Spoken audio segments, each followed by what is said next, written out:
C'est l'heure du journal de l'Afrique, soyez les bienvenus sur France 24. À la une ce soir, l'appel au dialogue de deux anciens présidents au Sénégal, Abdoulaye Wade et Abdou Diouf. Ils demandent à la jeunesse et aux forces politiques de ne pas céder à la violence. Dans le même temps, une manifestation pacifique doit se tenir ce mardi. Le point avec notre envoyé spécial à Dakar, Julie Dungeloff.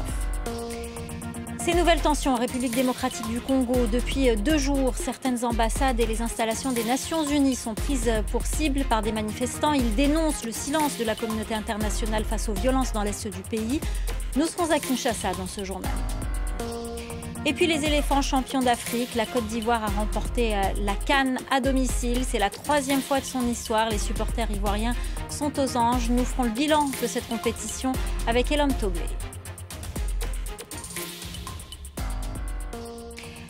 On commence donc par la situation au Sénégal. Depuis le report de l'élection présidentielle prévue le 25 février prochain, une partie de l'opposition continue de réclamer son maintien à la date initiale. Un collectif de la société civile, Arsounou Élections, a appelé à une manifestation pacifique ce mardi, comme nous l'explique Julie Dungeloff, notre envoyée spéciale à Dakar.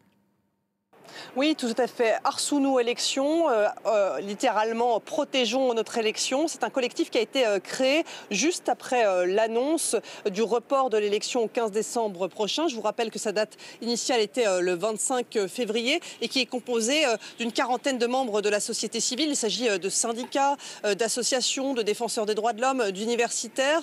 Et ils ont un but, je cite, le respect de l'ordre constitutionnel et le maintien du calendrier électoral et donc de l'élection le 25 février.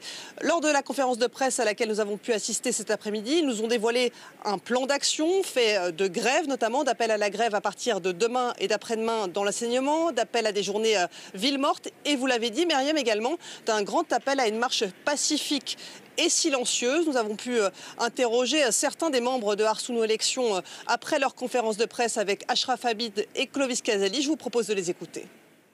Nous avons fait appel pour que les gens viennent marcher silencieusement, dans le calme, que toutes les catégories sociales soient représentées. Tous ceux qui ont élevé la voix pour montrer leur opposition à cette forfaiture devront continuer jusqu'au retour de notre constitution. Nous n'accepterons pas de nous arrêter en si bon chemin. On s'en appelle également aux femmes pour qu'elles viennent et qu'elles soient là, comme l'a dit tout à l'heure l'imam, qu'elles forment un bouclier. On ne veut pas que tout ce qu'on organise soit porté par des jeunes. On a vu ce qui s'est passé la semaine dernière et c'est le lieu aujourd'hui vraiment de nous incliner devant la mémoire de ces jeunes disparus. Et donc nous ne voudrons pas que ce qui s'est passé vendredi se reproduise. Et en effet, lors de la dernière contestation en fin de semaine dernière, 3 jeunes hommes sont décédés. L'un à Saint-Louis, l'autre à Dakar, l'autre à Ziguinchor, la capitale de la Casamance. Ce que nous ont indiqué les autorités sénégalaises, c'est qu'une enquête était ouverte pour déterminer les causes de la mort. Et puis, 2 anciens présidents ont uni leurs plumes aujourd'hui pour tenter d'apaiser la situation. Abdou Diouf et Abdoulaye Wade, ils ont appelé toutes les forces politiques et de la société civile du pays à s'unir autour d'un dialogue pour permettre des élections qu'ils appellent inclusives et transparentes à la date du 15 décembre prochain. Et puis j'ajoute que la visite au Sénégal du président en exercice de la CEDEAO, président du Nigeria, Bola Tinubu, a été reportée. Il devait y rencontrer le président sénégalais Macky Sall à Dakar, mais la CEDEAO a annoncé l'envoi d'une mission diplomatique dans le pays. Ces nouvelles tensions en République démocratique du Congo, les autorités ont renforcé la présence militaire et policière devant les ambassades et les installations des Nations Unies dans la capitale Kinshasa. Depuis 2 jours, elles sont à la cible de manifestants. Ils dénoncent le silence de la communauté internationale face aux violences dans l'est du pays. La correspondance d'Aurélie Bazaraki-Bangoula. La tension est montée rapidement dans le centre-ville de Kinshasa. Des dizaines de manifestants, principalement des mototaxis, ont brûlé dès le matin des pneus devant l'ambassade des États-Unis et devant le siège de la MONUSCO. Des drapeaux belges et européens ont aussi été arrachés devant un hôtel par des manifestants. Alors tous ont laissé éclater leur colère. Ils expliquent vouloir dénoncer ce qu'ils qualifient de soutien de l'Occident aux rebelles du M23, appuyés eux par le Rwanda. Les Français et les Américains, nous ne voyons pas votre utilité. Vous devez quitter le Congo comme vous soutenez le Rwanda. À cause de la guerre dans l'Est, nos mamans meurent, nos frères meurent. Et vous restez calmes, on en a marre. Vous allez quitter ce pays. Nous sommes venus mettre les États-Unis en garde. Aussi longtemps qu'ils ne prennent pas une décision favorable à la République démocratique du Congo, nous les Congolais, nous allons nous prendre en charge pour fouler les États-Unis dehors. Ce week-end, déjà 2 véhicules des Nations Unies ont été brûlés à Kinshasa. Les ambassades de France et de Grande-Bretagne, elles aussi, avaient été ciblées. Alors le gouvernement, qui avait convoqué une réunion urgente de sécurité, a condamné ces actes de violence. Il a annoncé avoir renforcé les mesures de sécurité devant les ambassades et les installations de la MONUSCO. Alors ces violences éclatent alors que dans l'est du pays, les combats se sont intensifiés, notamment autour de la cité de Saké, située à une vingtaine de kilomètres de Goma.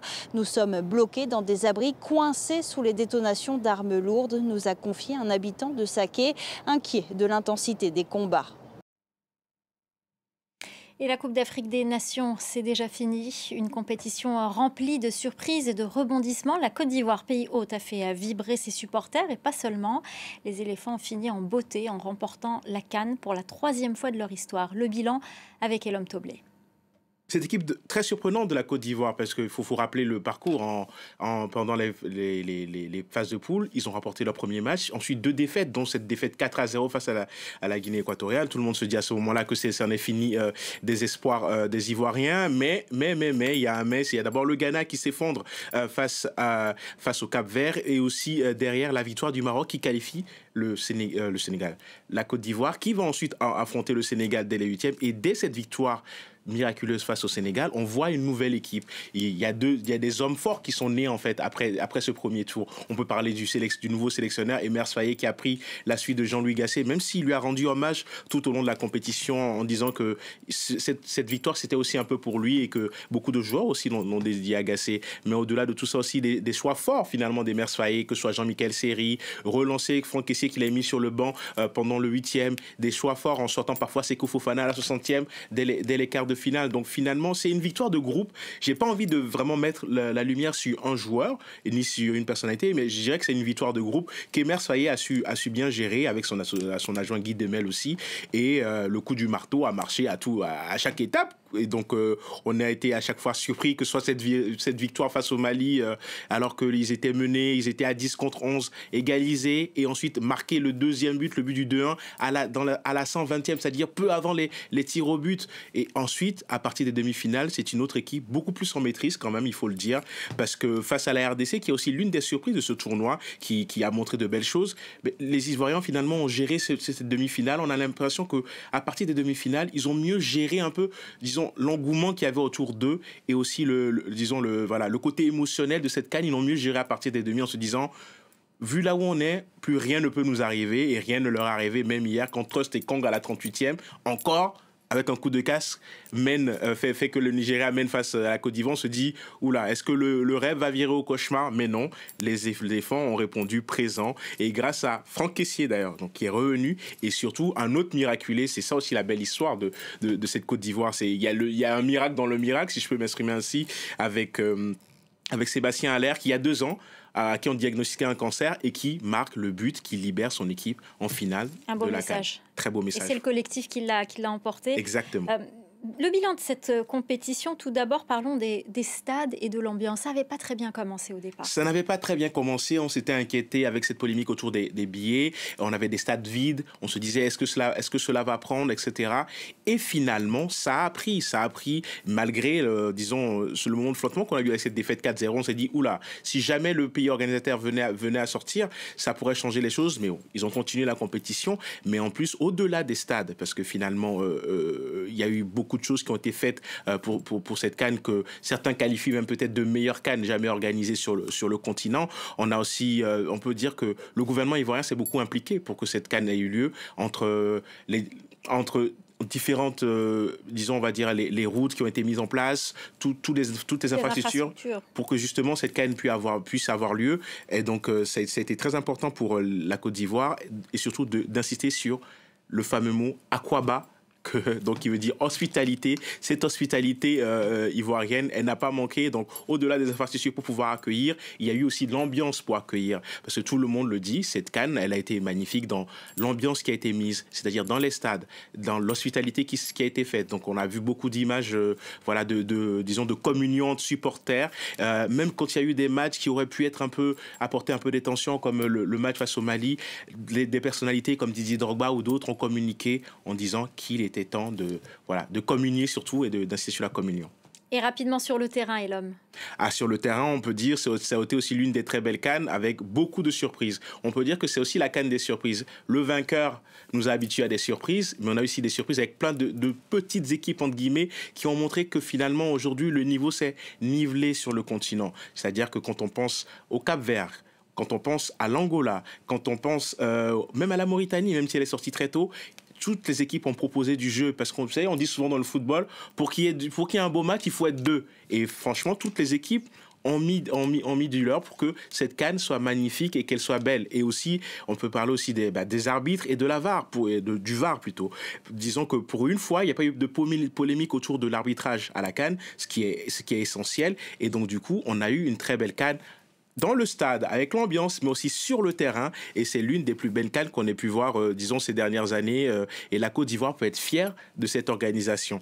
Donc, voilà. Et donc, surtout, rendez-vous l'année prochaine au Maroc, où là, on pourra encore repartir sur une très belle compétition, on espère. Voilà, bravo à la Côte d'Ivoire et rendez-vous au Maroc pour la prochaine CAN. C'est la fin du Journal de l'Afrique. Restez avec nous, l'info continue sur France 24.